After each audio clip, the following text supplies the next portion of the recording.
शिव पुराण कथा अध्याय 14। आप सुन रहे हैं भारतीय संस्कृति।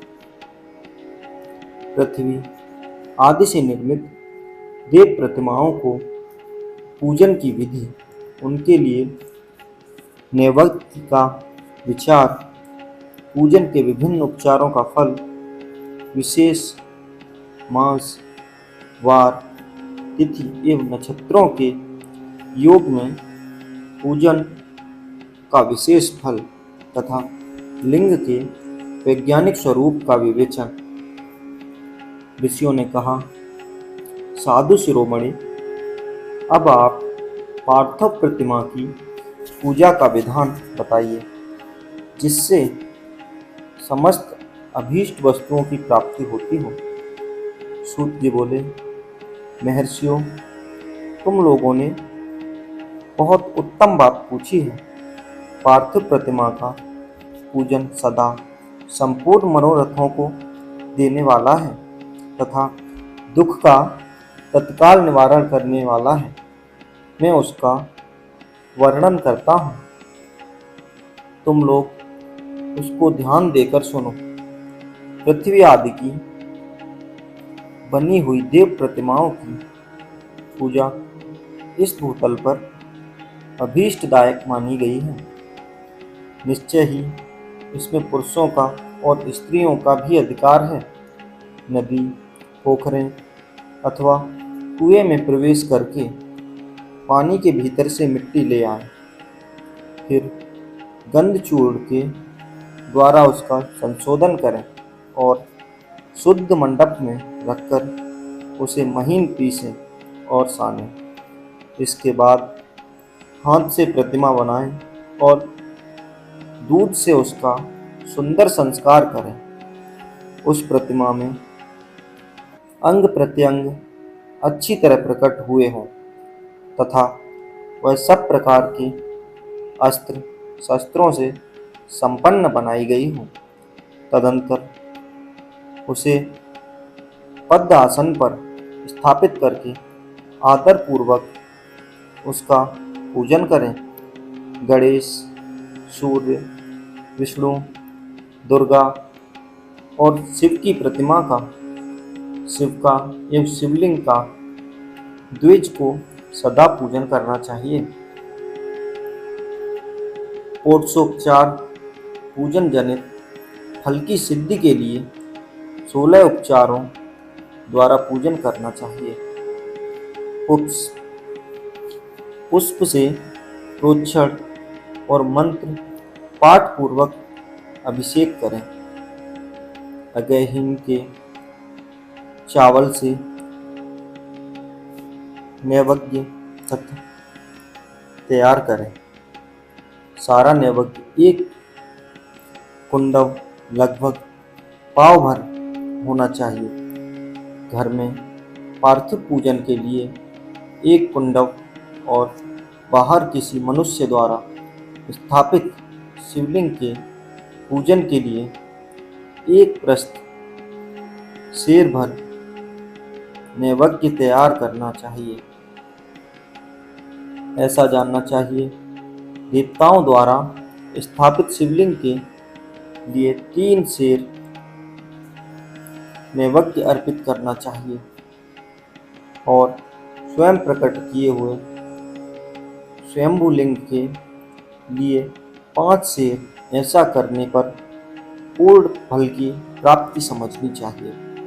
इस प्रकार सहस्त्र बार पूजा करने से द्विज सत्यलोक को प्राप्त कर लेता है।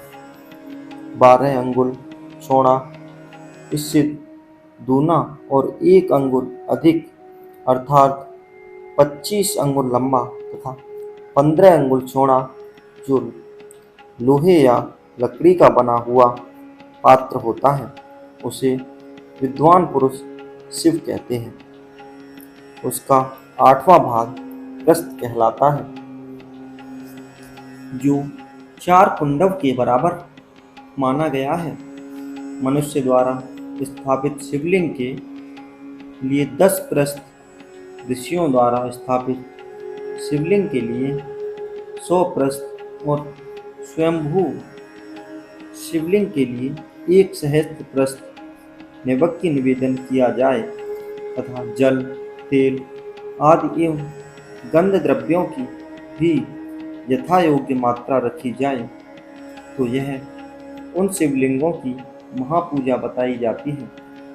देवताओं का अभिषेक करने से आत्मशुद्धि होती है, गंध से पुण्य की प्राप्ति होती है, नैवेद्य लगाने से आयु बढ़ती है और तृप्ति होती है, धूप निवेदन करने से धन की प्राप्ति होती है, दीप दिखाने से ज्ञान का उदय होता है और तांबुल समर्पण करने से भोग की उपलब्धि होती है।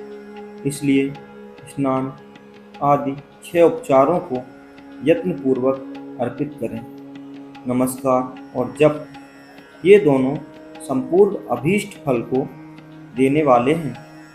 इसलिए योग और मोक्ष की इच्छा रखने वाले लोगों को पूजा के अंत में सदा ही जप और नमस्कार करने चाहिए। मनुष्य को चाहिए कि वह सदा पहले अपने मन से पूजा करके फिर उन उपचारों से करे।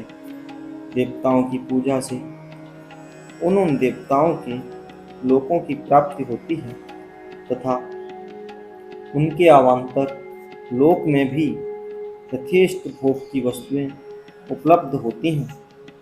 अब मैं देव पूजा से प्राप्त होने वाले विशेष फलों का वर्णन करता हूँ, जो तुम लोग श्रद्धापूर्वक सुनो। विघ्नराज गणेश की पूजा से भूलोक में उत्तम अभीष्ट वस्तुओं की प्राप्ति होती है। शुक्रवार को, श्रावण और भाद्रपद मास को, शुक्ल पक्ष में चतुर्थी को और पौष मास में शतभिषा नक्षत्र के आने पर विधि पूर्वक गणेश जी की पूजा करनी चाहिए। 100 या सहस्त्र दिनों में 100 या सहस्त्र बार पूजा करें। देवता और अग्नि में श्रद्धा रखते हुए किया जाने वाला उनका नित्य पूजन मनुष्यों को पुत्र एवं अभीष्ट वस्तु प्रदान करता है। वह समस्त पापों का शमन तथा भिन्न भिन्न दुष्कर्मों का विनाश करने वाला है। विभिन्न वारों में की हुई शिव आदि की पूजा को आत्मशुद्धि प्रदान करने वाली समझना चाहिए। वार या दिन, तिथि, नक्षत्र और योगों का आधार है। समस्त कामनाओं को देने वाला है, उसमें वृद्धि और क्षय नहीं होता, इसलिए उसे पूर्ण ब्रह्म स्वरूप मानना चाहिए। सूर्योदय काल से लेकर सूर्योदय काल आने तक एक बार स्थिति मानी गई है, जो ब्राह्मण आदि सभी वर्णों के कर्मों का आधार है। विहित तिथि के पूर्व भाग में हुई देव पूजा मनुष्यों को पूर्ण भोग प्रदान करने वाली होती है।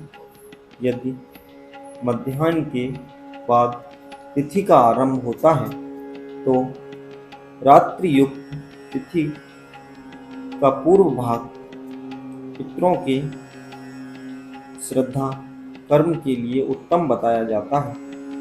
ऐसी तिथि का प्रभाग ही दिन से युक्त होता है, अतः वही देव कर्म के लिए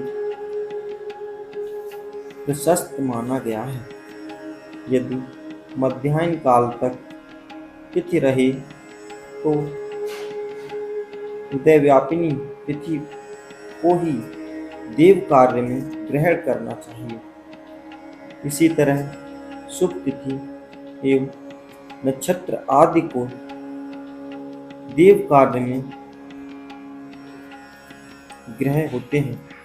वार आदि का भली भांति विचार करके पूजा और जप आदि करने चाहिए। वेदों में पूजा शब्द के अर्थ की इस प्रकार योजना की गई है। पूज्यायते अनेन इति पूजा। यह पूजा शब्द की व्युत्पत्ति है। पू का अर्थ है भोग और फल की सिद्धि। वह जिस कर्म से संपन्न होती है उसका नाम पूजा है। मनोवांछित वस्तु तथा ज्ञान, ये ही अभीष्ट वस्तुएं हैं। सकाम भाव वाले की अभीष्ट भोग अपेक्षित होता है, वह निष्काम भाव वाले को अर्थ परमार्थिक ज्ञान, ये दोनों ही पूजा शब्द के अर्थ हैं। इनकी योजना करने से ही पूजा शब्द की सार्थकता है। इस प्रकार लोक और वेद में पूजा शब्द का अर्थ विख्यात है। नित्य और नैमित्तिक कर्म कालांतर में फल देते हैं, किंतु काम्य कर्म का यदि भली भांति अनुष्ठान हुआ हो तो वह तत्काल फलद होता है। प्रतिदिन एक पक्ष, एक मास और एक वर्ष तक लगातार पूजन करने से उन कर्मों के फल की प्राप्ति होती है और उनसे वैसे ही पापों का क्रमशः क्षय होता है। प्रत्येक मास के कृष्ण पक्षमी की चतुर्थी तिथि को हुई महागणपति की पूजा एक पक्ष के पापों का नाश करने वाली और एक पक्ष तक उत्तम भोग रूपी फल देने वाली होती है। चैत्र मास के चतुर्थी को की हुई पूजा एक मास तक किए गए पूजन का फल देने वाली होती है। और जब सूर्य सिंह राशि पर स्थित हो उस समय भाद्रपद मास की चतुर्थी को की हुई गणेश जी की पूजा एक वर्ष तक मनोवांछित भोग प्रदान करती है। ऐसा जानना चाहिए।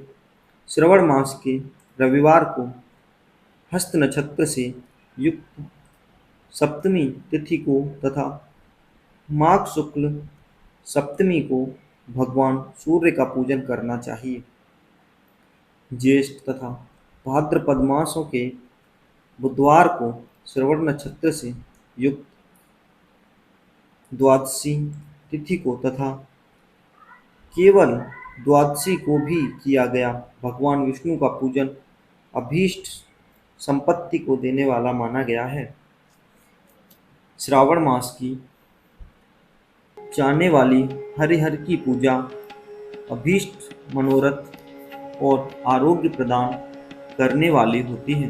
अंगों एवं उपकरणों सहित पूर्वोक्त गाय आदि 12 वस्तुओं का दान करने से जिस फल की प्राप्ति होती है उसी को द्वादशी तिथि में आराधना द्वारा श्री विष्णु की तृप्ति करके मनुष्य प्राप्त कर लेता है।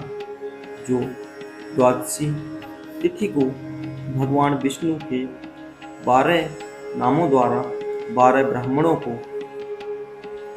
षोडशोपचार पूजन करता है, वह उनकी प्रसन्नता प्राप्त कर लेता है। इसी प्रकार संपूर्ण देवताओं के विभिन्न 12 नामों द्वारा किया हुआ 12 ब्राह्मणों का पूजन उन देवताओं को प्रसन्न करने वाला होता है।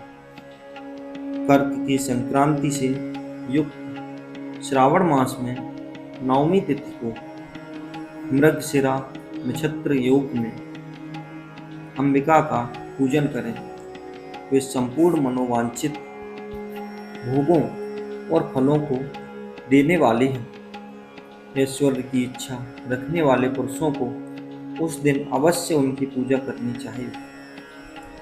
आश्विन मास की शुक्ल पक्षमी की नवमी तिथि संपूर्ण अभीष्ट फलों को देने वाली है। उसी मास के कृष्ण पक्षमी के चतुर्दशी को यदि रविवार पड़ा हो तो उस दिन का महत्व विशेष बढ़ जाता है। उसके साथ ही यदि आद्रा और महाद्रा सूर्य संक्रांति से युक्त आद्रा का योग हो तो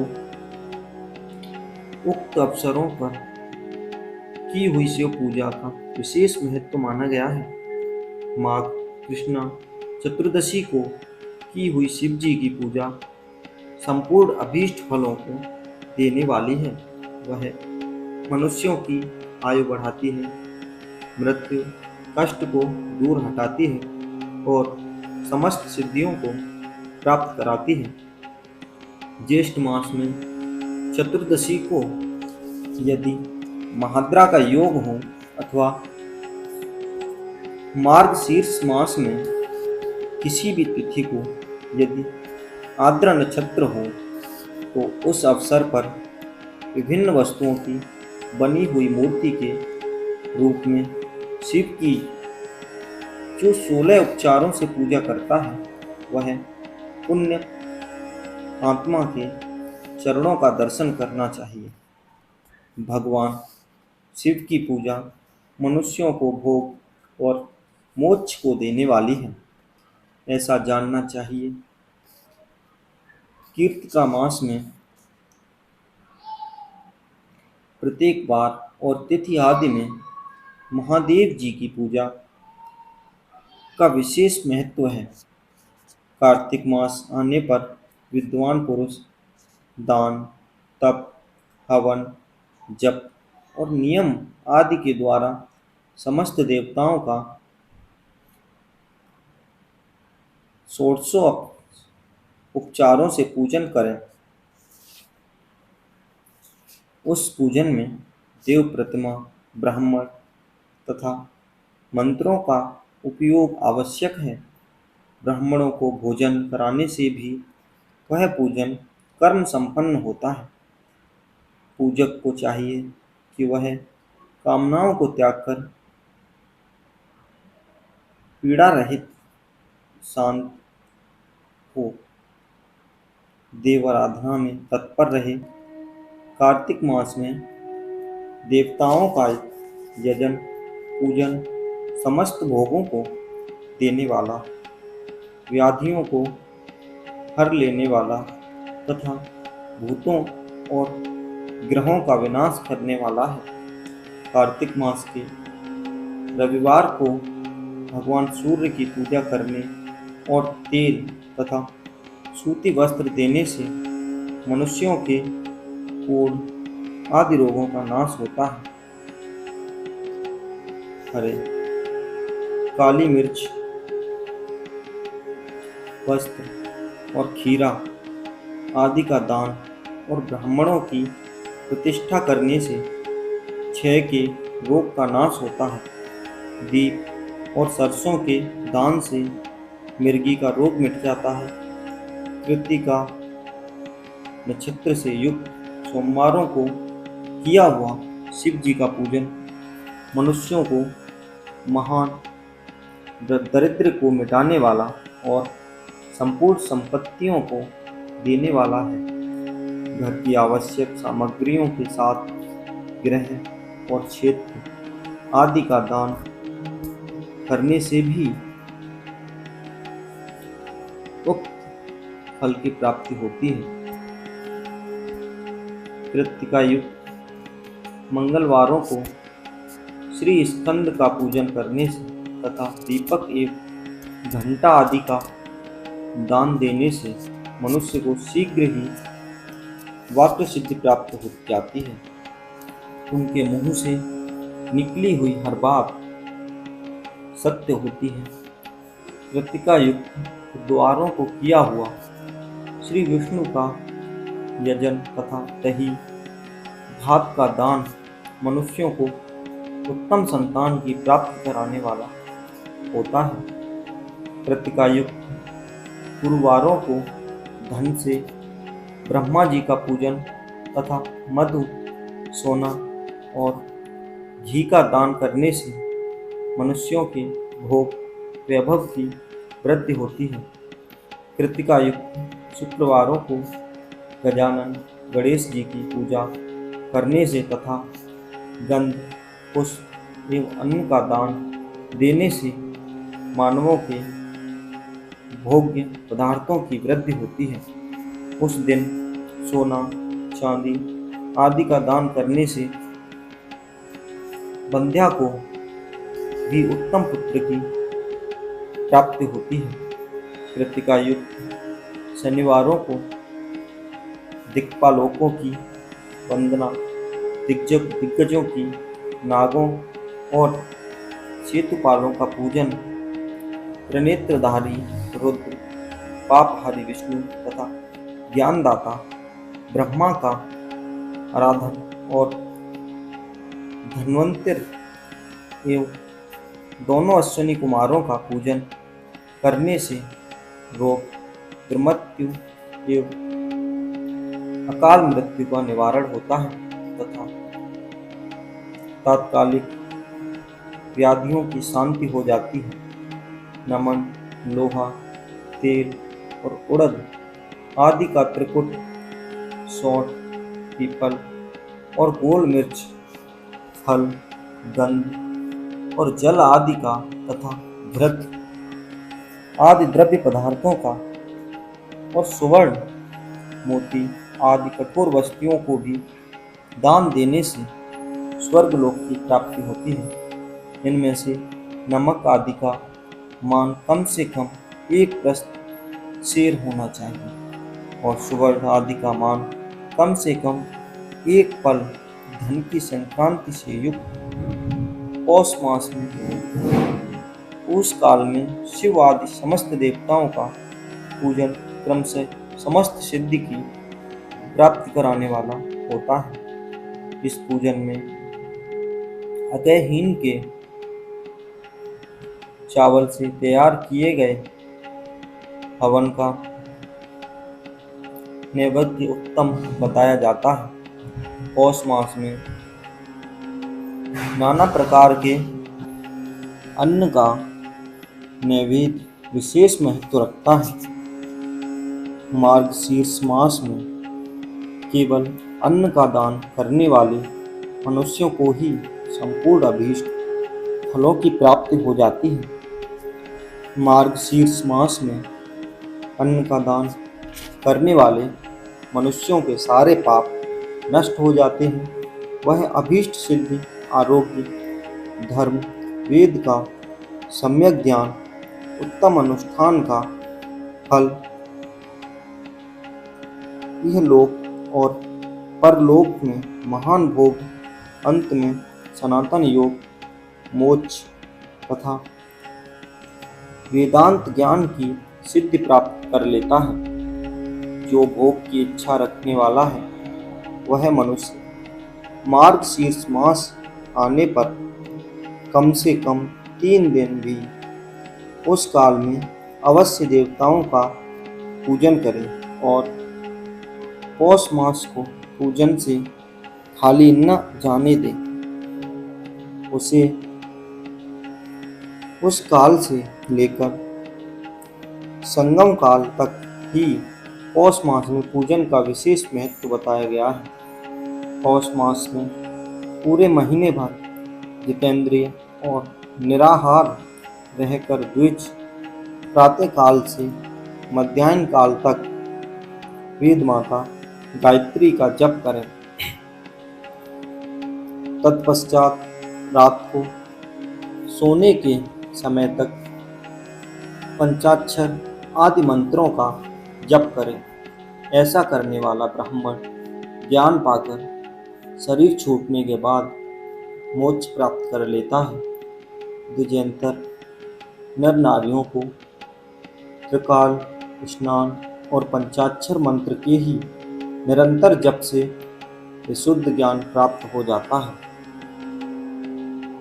इष्ट मंत्र को सदा जप करने से बड़े पापों का भी नाश हो जाता है। सारा चराचर जगत बिंदु नाद स्वरूप है, बिंदु शक्ति है और नाद शिव। इस तरह यह जगत शिव शक्ति स्वरूप है। नाद बिंदु का और बिंदु इस जगत का आधार है। ये बिंदु और नाद शक्ति और शिव संपूर्ण जगत के आधार रूप से स्थित हैं। बिंदु और नाद से युक्त सब कुछ शिव स्वरूप है, क्योंकि वही सबका आधार है।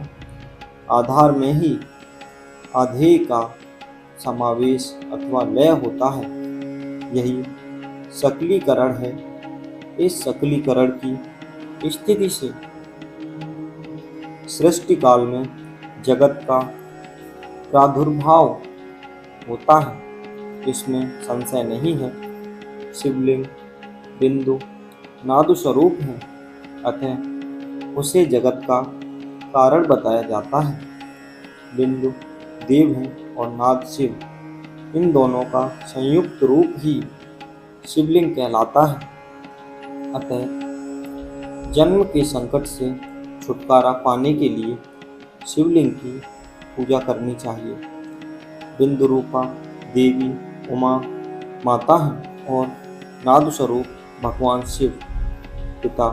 इन माता पिता के पूजित होने से परमानंद की ही प्राप्ति होती है। अतः परमानंद लाभ लेने के लिए शिवलिंग विशेष रूप से पूजन करें। देवी उमा जगत की माता हैं और भगवान शिव जगत के पिता। जो इनकी सेवा करता है उस पुत्र पर इन दोनों माता पिता की कृपा नित्य अधिकाधिक बढ़ती रहती है।